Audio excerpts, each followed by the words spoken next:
Professional football players average about $2.7 million a year. Do you know what our fellow healthcare providers make? About $70,000 a year. Do you find this as alarming as I do? The people on the front lines, saving lives and risking their own, make a fraction of what someone throwing around a ball on live TV does. We're all attending college to better our lives and earn a large salary, but most of us will never earn what a pro football player earns. I enjoy professional sports as much as anybody else. My favorite football team is New York Giants, and baseball team is the Yankees, but I think there needs to be a limit on what they can earn. Professional athletes make way too much money compared to all the people out on the front lines risking their life. I would like to discuss with you the problem with these wages, my solution to it, and the benefits America can have if professional athletes' wages were lower. Professional athletes are paid way too much for what they actually do. Someone who tosses a ball around should not make almost 700 times more than someone who saves lives. Eli Manning, for example, earned a total of $252.3 million in his 16-season career as an NFL quarterback. The median salary of a registered nurse is about $70,000, like I said. The average pay of someone in the Army who is fighting for our freedom is only about $60,000 a year. Professional athletes are not paid based on their performance. They are paid based on a cap, which is the amount given to each NFL team to divide up between players each year. This cap comes from the revenues or sales, also known as ticket sales, money people spend at the stadium, and money spent on apparel. For example, in 2013, the cap for each team was set at $123 million. There is also a minimum salary rule, which is 89%. This means that in that particular year, they must spend $109.47 million on their player salaries.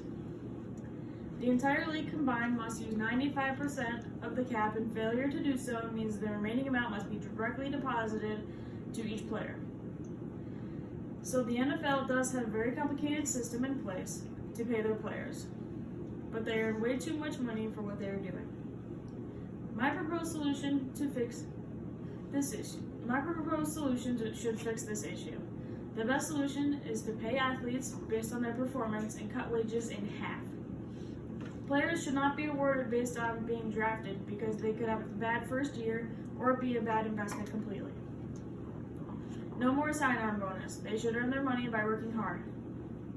Going back to that example about 2013, if even half of that $123 million was given out, that would mean $65.5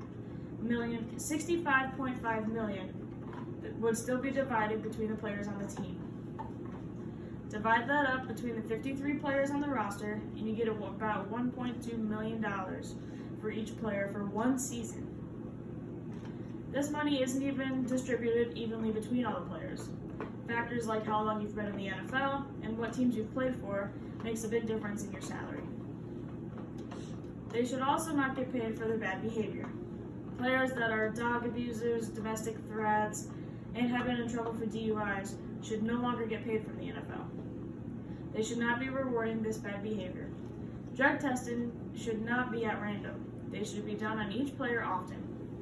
Things like steroids, cocaine, and marijuana should not be found in their systems. There are supposed to be role models, and these bad behaviors should be dealt with accordingly. Immediate expulsion and no pay, contract or not. With this being said, we should pay our players based on their performance because it will keep them from becoming too arrogant and cocky, and it will keep their head in the game and out of trouble. Now, what is the benefit of this? More money for the working class. Cutting professional athletes' salaries can make more money for the people in the country that deserve it. For example, there are about 4 million homeless Americans right now, and the NFL alone made about $8.1 billion in revenue in 2018. If we took half of that money, which is $4.05 billion, and divided that by all of the homeless Americans, they would each have a little over $1,000.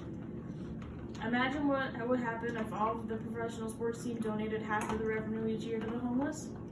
I bet you there would not be a homeless population in the whole country. The tickets and experience will also be cheaper and more affordable.